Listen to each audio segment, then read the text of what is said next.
வணக்கம். இன்றைக்கி வாத்து முட்டை வறுவல் எப்படி செய்கிறதுன்னு பார்க்கலாம்.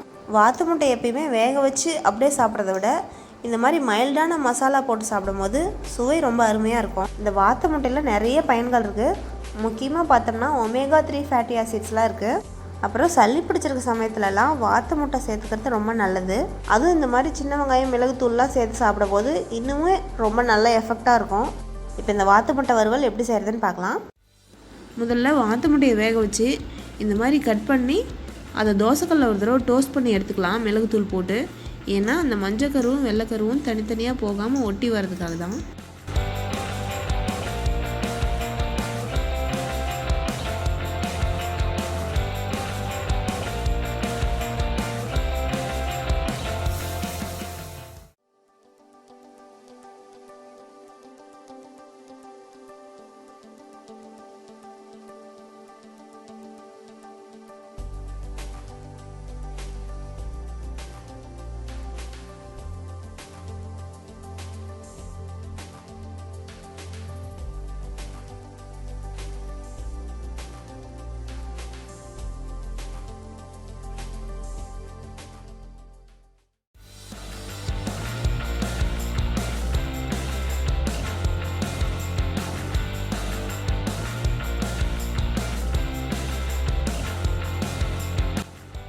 பக் பக் பக், மிதமான காரத்தில் வாத்து முட்டை வறுவல் தயார்.